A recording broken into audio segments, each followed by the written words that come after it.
সম্মানিত দর্শক শ্রোতা, আসসালামু আলাইকুম। ছাত্রদের নতুন একটি দল নাগরিক কমিটি, এই দলটা যখন আমাদের সামনে আসবে তখন হয়তো অনেক আনন্দ উৎসবের মাধ্যমেই তাদের দলের যেই মত প্রকাশটা হবে, তাদের দলের নেতৃবৃন্দরা সামনে আসবে, ডাক ডোল পিটিয়ে হলেও তারা সামনে আসবে। এখন দেখা যাচ্ছে এই দল গড়ার আগেই তাদের দলের মধ্যে একটা বিভক্তি সৃষ্টি হয়ে গেছে। এখন আজকের সমকাল পত্রিকা এসেছে, দল গড়ার আগেই বিভক্তি, শীর্ষ পদ নিয়ে বিরোধ। তাদের এই দলের মাঝে কয়েকটি জায়গা থেকে, কয়েকটি দল থেকে মিলিয়ে তাদের নাগরিক কমিটি দল গঠন করা হয়েছে। এখন তাদের যে ছাত্র নেতৃত্ব, এই ছাত্র নেতৃত্বের মধ্যে 4টি বলয় বিভক্তি হয়েছে। এই বলয়ের মধ্যে রয়েছে, 1 নম্বরে রয়েছেন গণতান্ত্রিক ছাত্র শক্তি থেকে আসা নেতারা, 2 নম্বরে রয়েছেন ইসলামী ছাত্র শিবির ও বিভিন্ন ইসলামী দলের ছাত্র সংগঠনের সাবেক নেতারা, 3 নম্বরে রয়েছেন বাম ছাত্র সংগঠনগুলো থেকে আসা নেতারা, 4 নম্বরে রয়েছেন গণ অধিকার পরিষদ ও এবি পার্টি থেকে আসা নেতাকর্মীরা। এখন এই 4টি বলয়ের নেতাকর্মীরা এখানে এক হয়ে তারা নাগরিক কমিটি একটা সংগঠন করে গেছে। তারা জাতীয় নির্বাচনে অংশগ্রহণ নেবেন। এটার নাম প্রকাশ করা হবে আগামী 24 ফেব্রুয়ারির ভিতরে এটার প্রকাশ করার কথা। এখন দেখা যাচ্ছে দল গড়ার আগেই বিভক্তি। আজকে যে দলের বিভক্তি কেন হচ্ছে, যে তাদের মাঝে কি এমন গন্ডগোল লাগছে, তো নাহিদ ইসলাম তো আসেনি। এখন আরেকটা কথা হলো, ছাত্র আন্দোলনের মাঝে যে মাস্টার মাইন্ড হিসাবে পরিচিত যে মাহফুজ আলম ভাই, আজকে ওনাকে কোন পদে রাখবেন, কে কোন পদ নেবে, এই পদ নিয়ে কিন্তু তাদের মাঝে আবার বিভক্তি সৃষ্টি হচ্ছে। তাদেরকে আবার এক করতে হলে সময়ের প্রয়োজন। এখন সবাই যদি এক না হয় তাহলে তাদের দল গঠনের, তাদের যে মানুষের মাঝে যে প্রকাশটা আসবে সেই প্রকাশটা কিভাবে হবে। এখন যদি তারা যদি দল গঠন করার আগেই তাদের দলের মাঝে যদি এমন ধরনের বিভক্তির সৃষ্টি হয় তাহলে তো আর হলো না। জনপ্রিয় পত্রিকা সমকালের একটা প্রতিবেদন আমরা পেয়েছি, এখানে তাদের কি এই সমস্যা তুলে ধরেছেন আমরা দেখে আসি। শেখ হাসিনার পতন ঘটানোর অভ্যুত্থানে ছাত্র নেতৃত্ব দল গঠন নিয়ে নিজেদের মধ্যে বিরোধ জড়িয়েছেন। দলের শীর্ষ নেতৃত্বে কারা আসবেন এ নিয়ে বিরোধ। আহ্বায়ক হিসেবে উপদেষ্টা নাহিদ ইসলামের প্রতি সবার সমর্থন থাকলেও তিনি পদত্যাগ করে দলের নেতৃত্ব দেবেন কিনা তা এখনো নিশ্চিত নয়। সদস্য সচিব পদে সব পক্ষই নিজের লোক চাওয়ার বিরোধ প্রকাশ্য রয়েছে। ছাত্র নেতৃত্বের 2 সংগঠন জাতীয় নাগরিক কমিটি ও বৈষম্য বিরোধী ছাত্র আন্দোলনের সূত্রগুলো সমকালকে এসব তথ্য জানিয়েছে। সূত্রগুলোর ভাষ্য, ছাত্র নেতৃত্ব 4টি বলয়ে বিভক্ত। একটি বলয়ে রয়েছেন গণতান্ত্রিক ছাত্র শক্তি থেকে আসা নেতারা, আরেকটিতে রয়েছেন ইসলামী ছাত্র শিবির ও বিভিন্ন ইসলামী দলের ছাত্র সংগঠনের সাবেক নেতারা, বাম ছাত্র সংগঠনগুলো থেকে আসা নেতা এবং গণ অধিকার পরিষদ ও এবি পার্টি থেকে আসা নেতাকর্মীরা অপর 2 বলয়ে। এক বলয়ের সঙ্গে নানা ইস্যুতে আরেক বলয়ে দূরত্ব রয়েছে।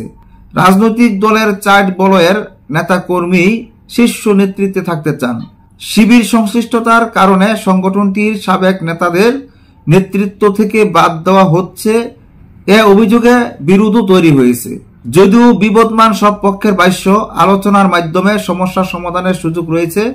দল গঠনের আগেই ভাঙ্গন বা একাধিক দল গঠনের যে আশঙ্কা ছিল তা গতকাল রোববারের আলোচনায় অনেকটাই কেটেছে। নেতৃত্বে কারা আসছেন তা ঠিক করতে না পারলে 24 ফেব্রুয়ারি নতুন দলের ঘোষণা নাও আসতে পারে। সেক্ষেত্রে পেছাতে পারে দলের আত্মপ্রকাশ। জানতে চাইলে নাগরিক কমিটির আহ্বায়ক মোহাম্মদ নাসির উদ্দিন পাটোয়ারি সমকালকে বলেন, সামাজিক যোগাযোগ মাধ্যমে অনেক বক্তব্য আসছে, এগুলো চূড়ান্ত নয়। একজন একজনের পক্ষ প্রচার চালাচ্ছে, তা চালাতে পারেন। একজন একজনকে চাচ্ছে, এটা তো ভালো। আমরা সবার সঙ্গে কথা বলছি। গণতান্ত্রিক পদ্ধতিতে তিনি দায়িত্ব নিতে পারেন এমন কাউকে খুঁজছি। ঢাকা বিশ্ববিদ্যালয় কেন্দ্রীয় ছাত্র সংগঠনের সাবেক সমাজ কল্যাণ সম্পাদক আক্তার হোসেনের নেতৃত্বে 2023 সালের অক্টোবরে গঠিত হয়েছিল ছাত্র শক্তি। এ সংগঠনের নেতারা হাসিনার পতন ঘটানোর বৈষম্য বিরোধী ছাত্র আন্দোলনের মূল নেতৃত্বে ছিলেন। উপদেষ্টা নাহিদ ইসলাম ছিলেন ছাত্র শক্তির সদস্য সচিব। আরেক উপদেষ্টা আসিফ মাহমুদ সজীব ভুঁইয়া ছিলেন ঢাকা বিশ্ববিদ্যালয়ের শাখা আহ্বায়ক। আক্তার বর্তমানে নাগরিক কমিটির সদস্য সচিব। গত শনিবার সন্ধ্যা থেকে নাগরিক কমিটি ও বৈষম্য বিরোধী ছাত্র আন্দোলনের অনেক নেতা সামাজিক যোগাযোগ মাধ্যমে লেখেন তারা আক্তারের অনুসারী, তার হাত ধরে রাজনীতিতে এসেছেন। আক্তারকে নতুন দল থেকে বাদ দেওয়ার চেষ্টা হচ্ছে বলে অভিযোগ তাদের। আক্তারকে সদস্য সচিব করার দাবি জানান তার অনুসারীরা। যদিও এ বিষয়ে নীরব রয়েছেন আক্তার, তার বক্তব্য জানতে পারেননি সমকাল। কেউ কেউ অভিযোগ করেন উপদেষ্টা মাহফুজ আলম কোণঠাসা করছেন আক্তারকে। সমকাল এ অভিযোগের সত্যতা নিশ্চিত করতে পারেনি। তবে নাগরিক কমিটির একজন সদস্য সমকালকে বলেছেন, শিবিরের সাবেক নেতা যুগ্ম আহ্বায়ক আলী আহসান জোনায়েদকে নতুন দলের সদস্য সচিব হিসেবে চাইছেন। এ চাপের পাল্টা কৌশল হিসেবে সদস্য সচিব হিসেবে আক্তারের নাম সামনে আনা হয়েছে। সদস্য সচিব হিসেবে নাগরিক কমিটির আহ্বায়ক মোহাম্মদ নাসিরউদ্দিন পাটোয়ারি, মুখ্য সংগঠক সার্জিস আলম, বৈষম্য বিরোধী ছাত্র আন্দোলনের আহ্বায়ক হাসনাত আবদুল্লাহর নাম আলোচনায় রয়েছে। আওয়ামী লীগের কর্তৃত্ববাদী শাসন উৎখাতে বৈষম্য বিরোধী ছাত্র আন্দোলনের প্ল্যাটফর্মে গত জুলাইয়ের বিভিন্ন দল ও সংগঠনের নেতারা এক হয়েছিলেন। অভ্যুত্থানের সামনে এবং পর্দার আড়ালে থাকা তরুণ ছাত্র নেতাদের নিয়ে দল গঠনে সেপ্টেম্বরে গঠিত হয় নাগরিক কমিটি নামের প্ল্যাটফর্ম। গতকাল জাতীয় নাগরিক কমিটির কার্যালয়ে সংগঠনটির কেন্দ্রীয় কমিটির সাধারণ সভা হয়। এতে 188 সদস্যের 115 জন যোগ দেন। সভায় সিদ্ধান্ত হয় দল গঠনের 75 সদস্যের প্রিপারেটরি কমিটি গঠন করা হবে। বৈষম্য বিরোধী ছাত্র আন্দোলন অনুরূপ কমিটি করবে। 2 কমিটি সমন্বয় করে দলের কাঠামো পদ সংখ্যা নির্ধারণ করবে। অধিক সংখ্যক নেতাকে জায়গা করে দিতে মুখপাত্র মুখ্য সংগঠকের পদ বৃদ্ধির বিষয়েও আলোচনা হয়। সম্মানিত দর্শক, আপনারা বুঝতে পেরেছেন আজকের এই প্রতিবেদনে যা কথা তুলে ধরেছেন। এখানে তাদের দল গঠনের আগেই তাদের দলের বিভক্তি এমন ধরনের ঘটনা ঘটছে। এখন এই ধরনের ঘটনা কেন ঘটবে? এখন এক এক দল থেকে এক একজন এসে এখানে নেতৃত্ব দিয়েছেন। এখন সকল দলের তারাই চাচ্ছে তাদের মধ্যে একজন সদস্য সচিব রাখার জন্য। এখন নাহিদ ইসলাম যে দলের প্রধান হবেন, দলের নেতৃত্ব দিবেন, এটা এখনো সঠিকভাবে সিদ্ধান্ত হয় নাই।